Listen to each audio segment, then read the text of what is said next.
नमस्कार दोस्तों, जैसा कि मैंने पिछली वीडियो में आपको बताया था कि चैलेंजेस के बारे में, तो नेक्स्ट स्टेप अगर आपको जानकारी लेनी है तो सबसे पहले अब आप उन चैलेंजेस को अगर ठीक से निभा पाएंगे तो अब आपको बिल्डिंग कंस्ट्रक्शन के बारे में विचार करना है कि हमें बिल्डिंग कैसी बनानी है।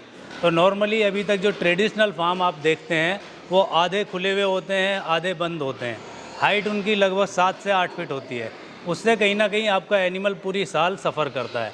तो आपको अगर बिल्डिंग अच्छी बनानी है तो उसके लिए आपको हाइट कम से कम 18 से 20 फीट रखनी है। और हाइट 18 से 20 फीट इसलिए रखनी है जिससे कि गर्मी आपके जानवर को ना सताए, सर्दी आपके जानवर को ना सताए।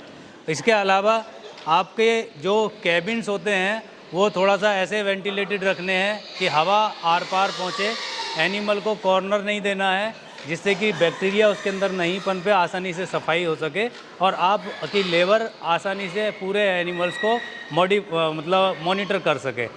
साथ के साथ मैं आपको बताना चाहूँगा कि ये अगर केज सिस्टम हम लोग फार्म के अंदर रखते हैं तो केज सिस्टम से क्या होता है कि ये एनिमल्स ये क्योंकि आयरन का होता है, यदि भविष्य में आपको इसका किसी भी प्रकार का मॉडिफाई करना है या कोई भी चीज़ इसे सेल भी करना है तो जो इन्वेस्टमेंट आप फार्म के अंदर कर रहे हैं उसका 40% आपको तुरंत के तुरंत रिटर्न भी आ जाएगा।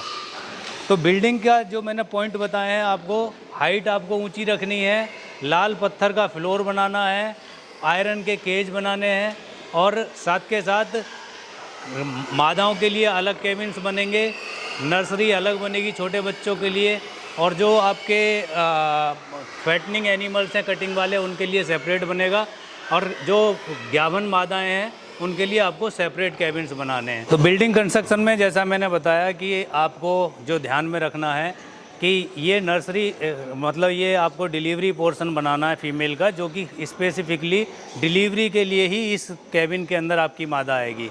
नॉर्मली फार्मर इस केबिन के अंदर एनिमल को 1.5-2 महीना रखते हैं, लेकिन हम लोग जो आपको रिक्वेस्ट करेंगे इस केज के अंदर मात्र आप 1 वीक रखें, जब तक आपका बच्चा इतना ना हो जाए कि वो मादा के नीचे दबने से उसकी कोई मोर्टलिटी ना हो, तो जिससे कि एनिमल एक तरीके से एक जेल फील ना करे, क्योंकि ये बहुत क्लोज है, उसमें मूवमेंट एनिमल नहीं कर पाता है, इसलिए कम समय के लिए ही इस वाले केबिन में हम लोग रखेंगे। इसके बाद हम लोग बड़े केबिन में, उसमें आप दिखाएं उधर की तरफ, बच्चों के साथ फीमेल्स को आप एक साथ रख सकते हैं। बच्चे भी हेल्दी रहेंगे और सारी मादाओं का वो दूध पी करके फीड खा करके हेल्दी रहेंगे और वो मूवमेंट एनिमल करेगा, अपने आप को कंफर्ट रखेगा। उस कंडीशन में ये चीज़ें आपको मोर्टेलिटी से भी बचाएंगे। इसके बाद बच्चा अलग हो जाएगा और बच्चे को हम लोग नर्सरी में शिफ्ट कर देंगे। इधर नर्सरी है, इधर नर्सरी में शिफ्ट कर देंगे। जैसे ही ये बच्चा मदर से हटेगा और नर्सरी में शिफ्ट करने के बाद मदर अलग हो गई है, अब बच्चे अलग हो गए हैं, और या तो ये बच्चे लेवल पे ही सेल हो जाएंगे, नहीं तो हम इन्हें कास्टेड करके फिर हम लोग इन्हें अलग केबिन में, बड़े वाले केबिन में शिफ्ट कर देंगे, जिसमें मिनिमम 40 और 50 एनिमल भी हम लोग एक केबिन के अंदर रख सकते हैं। तो फार्म का जो स्ट्रक्चर आपको तैयार करना है वो इस तरीके से ही तैयार करना है कि एक तरफ फीमेल पोर्शन हो, फिर नर्सरी हो, उसके बाद बड़ा एनिमल हो, और मेल का हमेशा ध्यान रखें कि मेल सेपरेट ही रहेगा। और जो मेल हैं, मान लीजिए 4 हैं, तो कोशिश करनी है कि उनका डिस्टेंस आपस में इतना हो कि वो आपस में फाइट ना करें। बोर स्पेशल ध्यान रखना है कि बोर अगर फार्म के अंदर 8 हैं, 4 हैं या 2 हैं तो उनका संपर्क थोड़ा डिस्टेंस पे आपको बना करके रखना है। अब इसी के साथ जैसे ही आप बिल्डिंग का बात करते हैं तो हम लोग, अगर हमारे माध्यम से आप इस चीज़ को संपर्क में लाते हैं तो इसका प्रॉपर लेआउट हम लोग आपको दे करके चलते हैं। ये बात हमेशा ध्यान रखनी है कि आपकी बिल्डिंग कंप्लीट वेंटिलेटेड हो और कंप्लीट कवर्ड हो। क्यों? क्योंकि जो कौवा होता है या कोई भी बाहर का बर्ड होता है वो आपके फार्म में आकर के आपके एनिमल को चोटिल कर सकता है। इसके लिए अगर आप कवर्ड रखेंगे और जालियों से कवर कर देंगे फार्म को, तो उस कंडीशन में बाहर का कोई भी बर्ड आपके फार्म में नहीं आएगा और आपके एनिमल्स सेफ रहेंगे उससे। तो ये हो गया बिल्डिंग। इसके अलावा जो हम लोग नेक्स्ट स्टेप पे बात करते हैं वो होता है identification of the breed. Identification of the breed का मतलब कि आप अपने फार्म के अंदर जो नस्ल है वो अच्छी नस्ल की मादाएँ, अच्छी नस्ल के पशु रखेंगे तो वो अच्छी ग्रोथ करेंगे, साथ के साथ जो प्रोडक्शन है उनका वो अच्छा रहेगा। अभी हमारे नॉर्दर्न इंडिया में large white Yorkshire breed, middle white Australian breed, landrace breed, Duroc और कुछ क्वांटिटी में हैम्पशायर ब्रीड देखने को मिलेगी। तो मैं आपको बताना चाहूँगा कि आप ज़्यादा ब्रीड अपने फार्म में ना रख करके स्पेशली 1 या 2 ब्रीड ही रखें। ख़ास तौर से लार्ज वाइट ब्रीड अच्छी प्रोडक्शन देती है।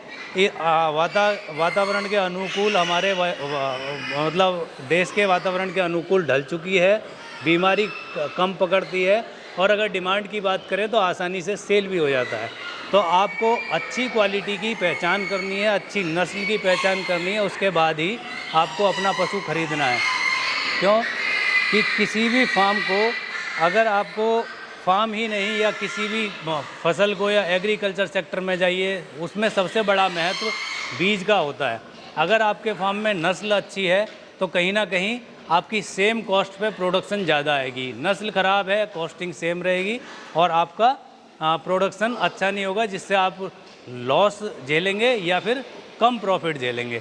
तो इसलिए आपको मैं बताना चाहूँगा कि आप किसी एक्सपर्ट की मदद इसमें लें। ब्रीड की आइडेंटिफिकेशन अच्छी हो, बेशक आपको 1000-2000 या थोड़ा सा एक्स्ट्रा खर्चा करना पड़े, क्योंकि परचेज आपको वन टाइम करना है। एक बार परचेज करेंगे, लाइफ टाइम सेल करेंगे और उसके बाद आप अपने फार्म के अंदर ब्रीड को इम्प्रूव करें। जो अच्छी ब्रीड है उसी को अगली बार डिलीवरी करने के लिए तैयार करें। जो ख़राब डैमेज बच्चा है या मतलब उसकी क्वालिटी अच्छी नहीं है, उसके ड्रिंक जो निप्पल्स होते हैं वो बिलो 12 हैं, तो उस कंडीशन में उस एनिमल को आप स्लॉटर के लिए सेल कर दें, ब्रीडिंग के लिए ना रखें। कोशिश करेंगे मिनिमम 14 निप्पल्स का ही एनिमल अपने फार्म पे रखें, हेल्दी हो, वही एनिमल आपके फार्म को आगे ग्रोथ करने में मदद करेगा।